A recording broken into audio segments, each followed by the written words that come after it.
नमस्कार विद्यार्थियों, आज का हमारा टॉपिक है एप्लीकेशन ऑफ HSAB प्रिंसिपल।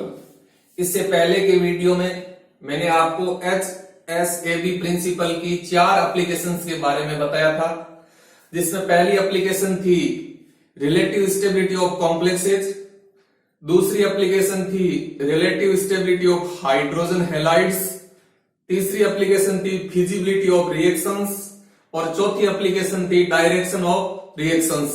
तो आज इस वीडियो में हम HSAB प्रिंसिपल की नेक्स्ट एप्लीकेशंस के बारे में जानेंगे। तो देखो, 5वीं एप्लीकेशन है भूपर्पटी में धातुओं की प्राप्ति। भूपर्पटी में मेटल्स यानी धातुओं की प्राप्ति।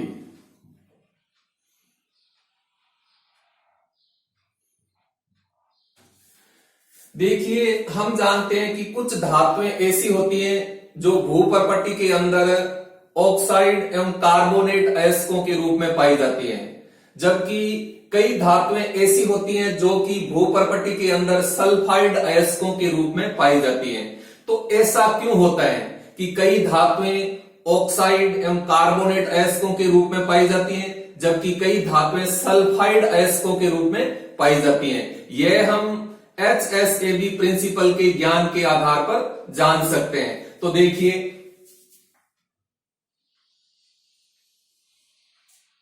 कई धातुएं ऐसी होती हैं जो कि कार्बोनेट एवं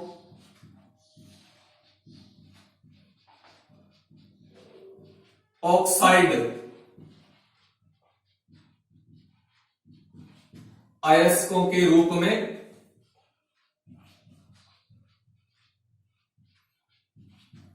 भूपर्पटी के अंदर पाई जाती हैं। जैसे ऐसी कौन कौन सी धातुएं हैं जो भूपर्पटी में कार्बोनेट एवं ऑक्साइड अयस्कों के रूप में पाई जाती हैं? तो यहां हम कुछ एग्जांपल देखते हैं। देखो, कैल्शियम, मैग्नीशियम, एल्यूमिनियम आदि धातुएं भूपर्पटी के अंदर कार्बोनेट एवं ऑक्साइड अयस्कों के रूप में पाई जाती हैं। जैसे calcium carbonate, magnesium carbonate, aluminium धातु है वो ऑक्साइड अयस्क के रूप में पाई जाती हैं। एल्यूमिनियम ऑक्साइड 2 अणु जल के यानी बॉक्साइट कहते हैं। तो कैल्शियम, मैग्नीशियम, एल्यूमिनियम आदि धातुएं हैं वो भूपर्पटी के अंदर कार्बोनेट एवं ऑक्साइड अयस्कों के रूप में पाई जाती हैं। अब ऐसा क्यों होता है देखिए, तो यहां ध्यान से देखिए, ध्यान से समझिए। देखो, जो कार्बोनेट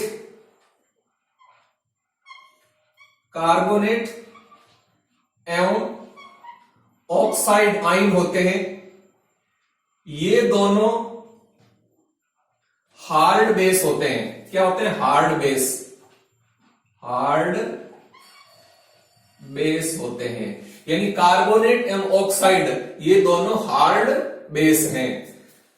और इन धातुओं के जो धातु आयन हैं, कैल्शियम आयन, मैग्नीशियम आयन और एल्यूमिनियम आयन, ये जो धातु आयन हैं, ये धातु आयन हार्ड एसिड होते हैं। क्या होते हैं? हार्ड एसिड होते हैं। हार्ड एसिड होते हैं।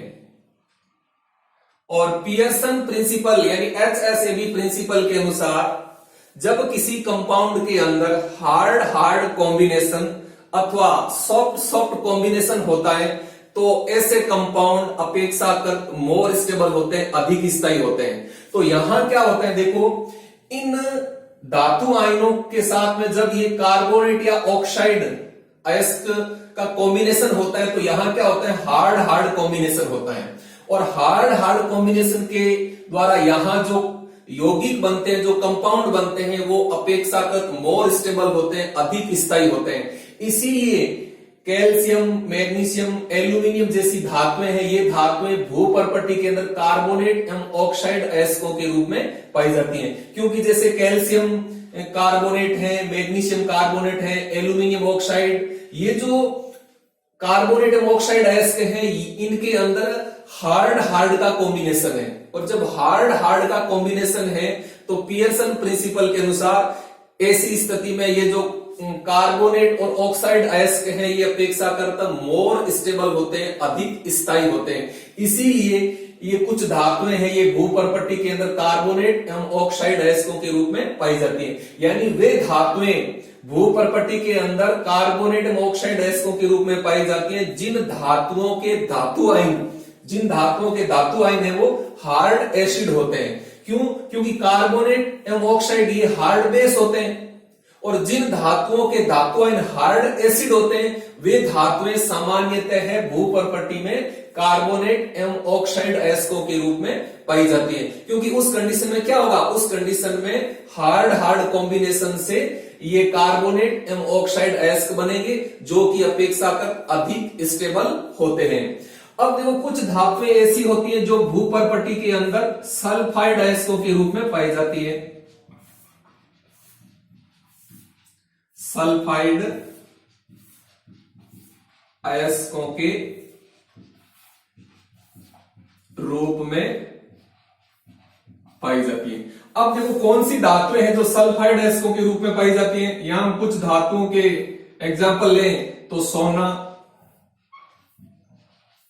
चांदी, तांबा, मरकरी आदि धातुएं हैं वो भूपर्पट्टी के अंदर सल्फाइड अयस्कों के रूप में पाई जाती हैं। देखो क्यों होता है ऐसा, तो ध्यान से समझिए। देखो यहां जो सल्फाइड आयन है, सल्फाइड आयन, ये सल्फाइड आयन सॉफ्ट बेस होता है। क्या होता है? सॉफ्ट बेस होता है। सल्फाइड आयन सॉफ्ट बेस होता है, जबकि इन धातुओं के धातु आयन जैसे Au plus, Ag plus, Cu plus 2, Hg plus 2, तो इन धातुओं के जो धातु आयन है, ये धातु आयन सॉफ्ट एसिड होते हैं। क्या होते हैं? सॉफ्ट एसिड होते हैं। तो यहां क्या होता है? सॉफ्ट कॉम्बिनेशन होता है। क्या होता है? सॉफ्ट कॉम्बिनेशन होता है, और सॉफ्ट कॉम्बिनेशन के द्वारा यहां जो सल्फाइड अयस्क बनेंगे, ये सल्फाइड अयस्क अपेक्षाकृत अधिक स्टेबल होते हैं, मोर स्टेबल होते हैं। ठीक, तो इसीलिए सोना, चांदी, तांबा, मरकरी आदि धातुएं हैं वो भूपर्पट्टी के अंदर सल्फाइड अयस्कों के रूप में पाई जाती हैं। क्यों? क्योंकि इन धातुओं के जो धातु आयन हैं वो जब सल्फाइड आयनों के साथ जुड़ते हैं, अर्थात सल्फाइड आयनों के साथ इनका कॉम्बिनेशन होता है, इन धातुओं के धातु आयनों का, तो सॉफ्ट कॉम्बिनेशन होता है। सॉफ्ट कॉम्बिनेशन के द्वारा जो यौगिक बनेंगे वे यौगिक मोर स्टेबल होते हैं, अधिक स्थायी होते हैं। ठीक, तो देखो यहां सॉफ्ट कॉम्बिनेशन है, और यहां क्या था? यहां हार्ड कॉम्बिनेशन था। तो सॉफ्ट कॉम्बिनेशन या हार्ड कॉम्बिनेशन के कारण ही क्या होता है कि कुछ धातुएं हैं वो प्रकृति में कार्बोनेट और ऑक्साइड अयस्क के रूप में पाई जाती हैं, जबकि कुछ धातुएं वो सल्फाइड अयस्कों के रूप में पाई जाती है। तो इस प्रकार से ये HSAB प्रिंसिपल की पांचवी एप्लीकेशन होगी भूपर्पट्टी में धातुओं की प्राप्ति। अब हम नेक्स्ट एप्लीकेशन लेते हैं। देखो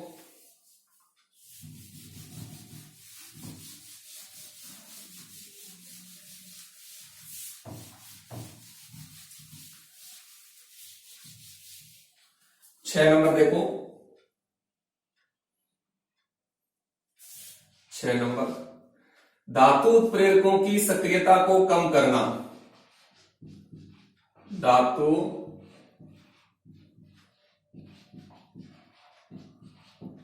उत्प्रेरकों की सक्रियता, धातु उत्प्रेरकों की सक्रियता को कम या समाप्त करना।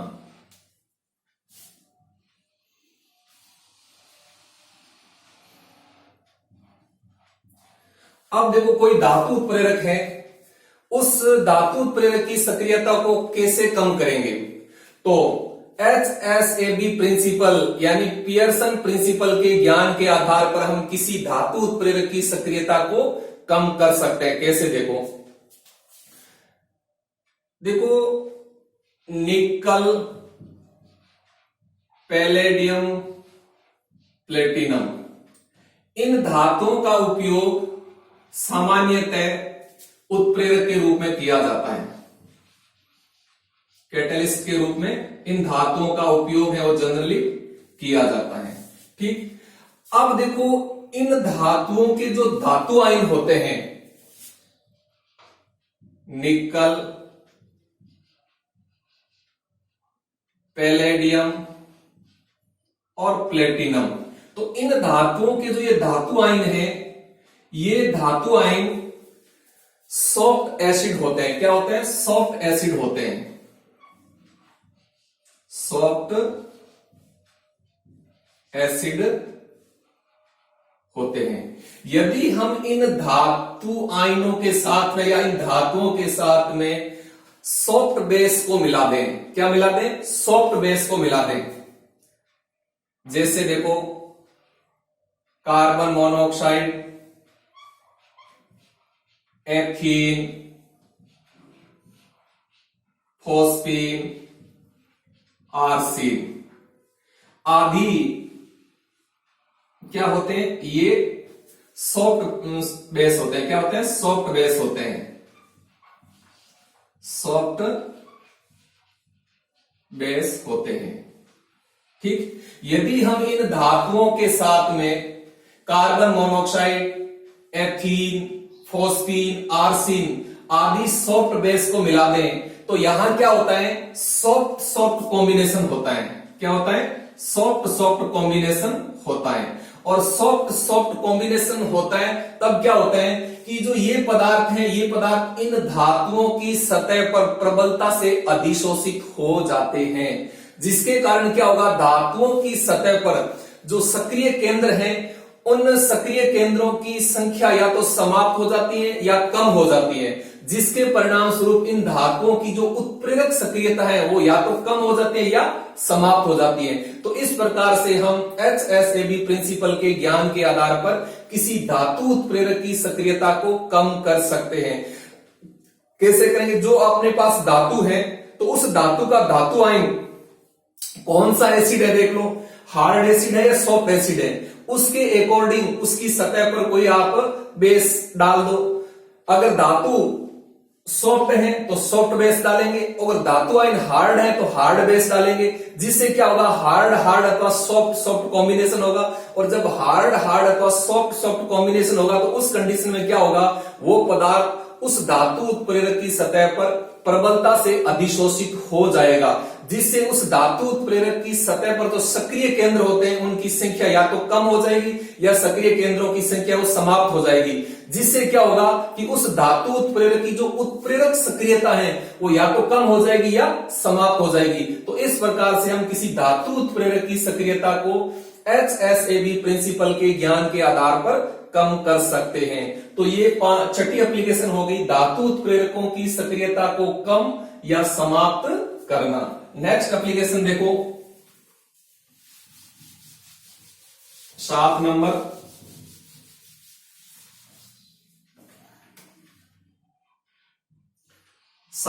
एप्लीकेशन है HCl में मर्क्यूरिक ऑक्साइड एवं मर्क्यूरिक सल्फाइड की विलेयता।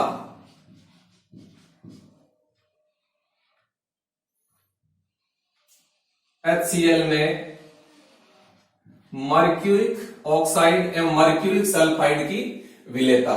तो यहां हम देखते हैं कि मर्क्यूरिक ऑक्साइड HCl में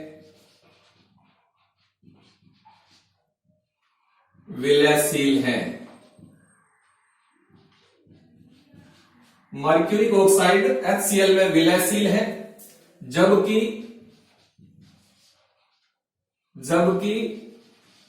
मर्क्यूरिक सल्फाइड HCl में अविलय है। क्यों? यह हम HSAB प्रिंसिपल के आधार पर जान सकते हैं। कैसे? देखो यहां जो HCl है ये विलायक का काम कर रहा है। HCl है वो सॉल्वेंट का काम कर रहा है। किसका काम कर रहा है?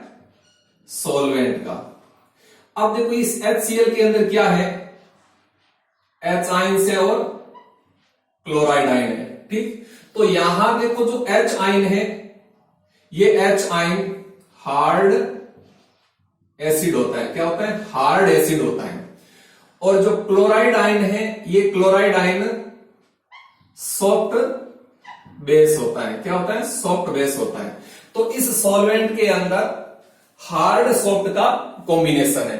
ठीक, और पियर्सन प्रिंसिपल के अनुसार यदि किसी कंपाउंड में हार्ड सॉफ्ट अथवा सॉफ्ट हार्ड का कॉम्बिनेशन है तो उस कंपाउंड की स्टेबिलिटी है वो अपेक्षाकृत कम होती है। ठीक, अब देखो इस HCl के अंदर हम किसको घोलना चाहते हैं? इस HCl के अंदर मर्क्यूरिक ऑक्साइड को हम मिलाते हैं। तब क्या होता है? देखो यहां मर्क्यूरिक ऑक्साइड के अंदर मर्क्यूरिक आयन है और ऑक्साइड आयन है। ठीक, तो यहां देखो जो मर्क्यूरिक आयन है ये मर्क्यूरिक आयन क्या है? आपका सॉफ्ट एसिड है। क्या है? सॉफ्ट एसिड है। और जो ऑक्साइड आयन है ये ऑक्साइड आयन हार्ड बेस है। क्या है? हार्ड बेस है। तो इस मर्क्यूरिक ऑक्साइड के अंदर क्या है? हार्ड सॉफ्ट का कॉम्बिनेशन है, यानी सॉफ्ट एसिड और हार्ड बेस का कॉम्बिनेशन है। तो यहां सॉफ्ट हार्ड कॉम्बिनेशन होने के कारण ये जो मर्क्यूरिक ऑक्साइड है ये मर्क्यूरिक ऑक्साइड है वो लेस स्टेबल है। क्या है? लेस स्टेबल है, यानी इसकी स्टेबिलिटी कम है। कम क्यों है? क्योंकि यहां सॉफ्ट हार्ड का कॉम्बिनेशन है। तो इसकी स्टेबिलिटी कम होने के कारण ये मर्क्यूरिक ऑक्साइड क्या होता है? HCl के अंदर आसानी से घुल जाता है। अब देखो जब घुलता है तब क्या बनता है? देखो मर्क्यूरिक ऑक्साइड प्लस HCl। तो अब देखो यहां क्या बनेगा? यहां बनेगा मर्क्यूरिक क्लोराइड। क्या बनेगा? मर्क्यूरिक क्लोराइड और जल बन जाएगा। ठीक, अब देखो यहां जो आपका मर्क्यूरिक आयन है ये मर्क्यूरिक आयन सॉफ्ट एसिड है। क्या है? सॉफ्ट एसिड है। और क्लोराइड क्या है? ये आपका सॉफ्ट बेस है। क्या है? सॉफ्ट बेस है। तो यहां क्या है? सॉफ्ट कॉम्बिनेशन है। तो सॉफ्ट कॉम्बिनेशन होने के कारण मर्क्यूरी क्लोराइड है वो मोर स्टेबल है, इसकी स्टेबिलिटी अधिक है। अब यहां देखो H आयंस है और OH आयंस है। तो यहां जो H आयंस है ये क्या है? ये आपका हार्ड एसिड है। क्या है? हार्ड एसिड है। और OH आयन क्या है? ये आपका हार्ड बेस है। तो यहां हार्ड कॉम्बिनेशन है। कौन सा कॉम्बिनेशन है? हार्ड कॉम्बिनेशन है। तो हार्ड कॉम्बिनेशन के कारण ये भी स्टेबल है, इसकी स्टेबिलिटी भी अधिक है। तो इसीलिए जो मर्क्यूरिक ऑक्साइड है ये HCl के अंदर आसानी से विलय हो जाता है, HCl के अंदर घुल जाता है। ठीक, अब देखो हम देखते हैं मर्क्यूरिक सल्फाइड। देखो मर्क्यूरिक सल्फाइड। अब इस मर्क्यूरिक सल्फाइड के अंदर क्या है? देखो मर्क्यूरिक आयन और सल्फाइड आयन है। ठीक, अब देखो यहां जो मर्क्यूरिक आयन है ये मर्क्यूरिक आयन है आपका सॉफ्ट एसिड है। क्या है? सॉफ्ट एसिड है। और यहां जो आपका सल्फाइड आयन है ये सल्फाइड आयन क्या है? सॉफ्ट बेस है। तो इस मर्क्यूरिक सल्फाइड के अंदर सॉफ्ट का कॉम्बिनेशन है। और सॉफ्ट का कॉम्बिनेशन होने के कारण ये जो मर्क्यूरिक सल्फाइड है ये मोर स्टेबल है। क्या है? मोर स्टेबल है, यानी इसकी स्टेबिलिटी अधिक है। तो इसकी स्टेबिलिटी अधिक होने के कारण ये मर्क्यूरिक सल्फाइड है वो HCl के अंदर अविलयशील है, यानी HCl के अंदर नहीं घुलता है। तो इस प्रकार से ये HSAB प्रिंसिपल की 7वीं एप्लीकेशन हो गई, यानी जो मर्क्यूरिक ऑक्साइड है वो तो HCl में विलयशील है, जबकि मर्क्यूरिक सल्फाइड है वो HCl में अविलयशील है। यह हम HSAB प्रिंसिपल के आधार पर आसानी से समझ सकते हैं। ठीक, नेक्स्ट एप्लीकेशन देखो, 8 नंबर एप्लीकेशन।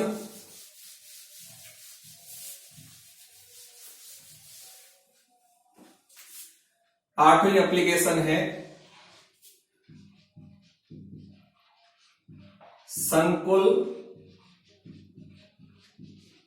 यौगिकों में उभयदंतुक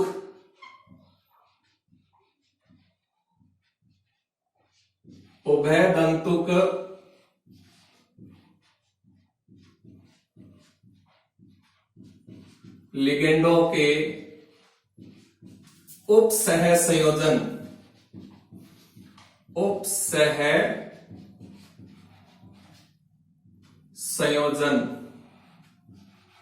का अनुमान। ठीक, ये 8वीं एप्लीकेशन है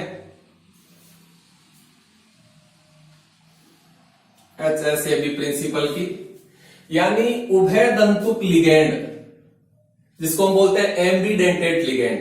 तो सबसे पहले हम देखते हैं कि उभयदंतुक लिगेंड क्या होते हैं।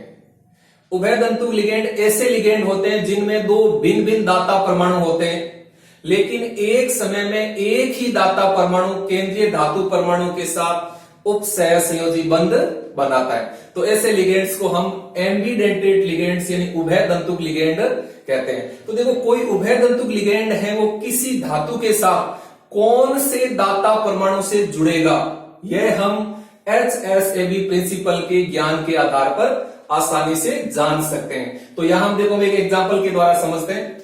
हम यहां एक एम्बीडेंटेड लिगेंड लेते हैं HCl। तो HCl लेते हैं, देखो हम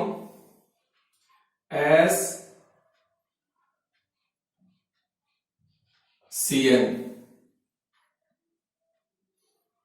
यह एक उभयदंतुक लिगेंड है।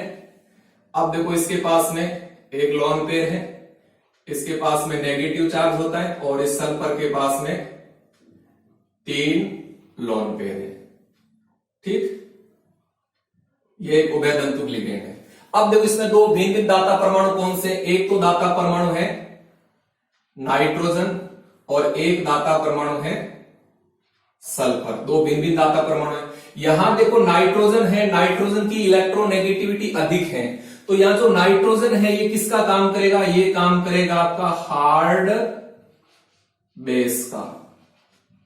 ये हार्ड बेस का काम करता है, हार्ड बेस होता है। और सल्फर की इलेक्ट्रोनेगेटिविटी कम है, तो यहां जो सल्फर है ये सॉफ्ट बेस होता है, ये सॉफ्ट बेस का काम करता है। किसका? Soft base. अब देखो, इस HCl इस लिगेंड को जब हम किसी धातु आयन के साथ ऐड करेंगे, यानी जब किसी धातु आयन के साथ ऐड होगा, तो ये धातु आयन के साथ नाइट्रोजन से ऐड होगा, ये सल्फर से ऐड होगा। ये निर्भर करेगा कि वह धातु आयन किस प्रकार का है। अगर वह धातु आयन हार्ड एसिड है, अगर वह धातु आयन हार्ड एसिड होगा, तो यह उभयदंतुक लिगेंड नाइट्रोजन से उसके साथ में जुड़ेगा। और अगर वह धातु आयन सॉफ्ट एसिड है, तो उस कंडीशन में उस धातु आयन के साथ में यह लिगेंड सल्फर से जुड़ेगा।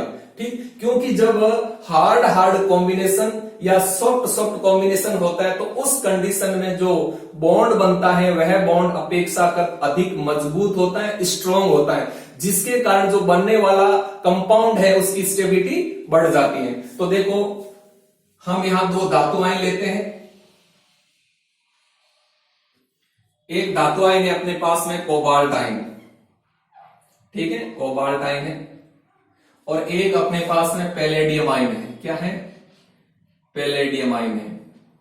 ठीक, अब हम इन दोनों धातु आयनों के साथ में इस उभयदंतुक लिगेंड को जोड़कर संकुल आयन बनाना चाहते हैं देखो, तो यहां जो कोबाल्ट आयन है ये आपका हार्ड एसिड है। क्या है? हार्ड एसिड है। हार्ड एसिड है। तो अब देखो इसके साथ में ये कैसे ऐड होगा कोबाल्ट आयन के साथ में। अब देखो ये हार्ड एसिड है और यहां नाइट्रोजन हार्ड बेस है, तो ये कोबाल्ट आयन के साथ में नाइट्रोजन परमाणु से यानी जुड़ेगा। ये नाइट्रोजन परमाणु है वो क्या करेगा, इस धातु आयन के साथ में कोऑर्डिनेशन बॉन्ड बनाएगा, क्योंकि यहां हार्ड हार्ड कॉम्बिनेशन होगा। और जब हार्ड हार्ड कॉम्बिनेशन होता है तो उस कंडीशन में बनने वाला बॉन्ड है वो मजबूत होता है। तो देखो इसके साथ में किस प्रकार से संकुल आयन बनाएगा, यानी कोबाल्ट, और इसके साथ में ये जुड़ेगा नाइट्रोजन से, तो NCS, तो NCS 4 और इसके ऊपर चार्ज आ जाएगा -2। तो इस तरह से ये संकुल आयन बन जाता है। तो यहां जो लिगेंड है इसका नाम क्या होगा, इसका नाम होगा आइसोथायोसाइनेटो।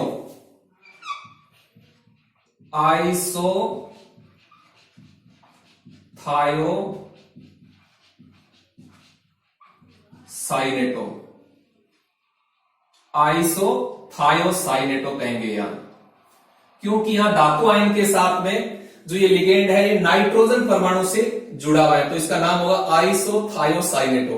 ठीक, अब देखो पैलेडियम आयन के साथ, यहां जो पैलेडियम आयन है वो आपका सॉफ्ट एसिड है। क्या है? सॉफ्ट एसिड है। तो सॉफ्ट एसिड के साथ में ये कहां से जुड़ेगा, सल्फर से जुड़ेगा। तब देखो यहां संकुल आयन कौन सा बनेगा, पैलेडियम। अब इसके साथ में ये सल्फर से जुड़ेगा तो SCN 4 और इसके ऊपर चार्ज आ जाएगा -2, तो ये संकुल आयन बन जाता है। ठीक, अब इस लिगेंड का यह नाम क्या होगा, इस लिगेंड का यह नाम होगा थायोसाइनेटो।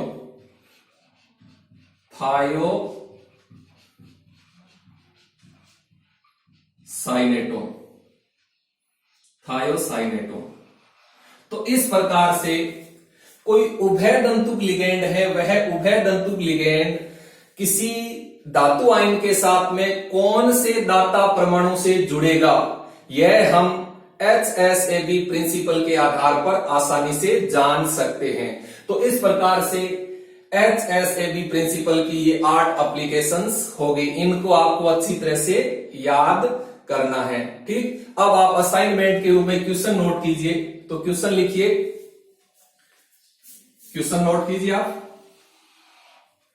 क्यूप्रिक आयन एवं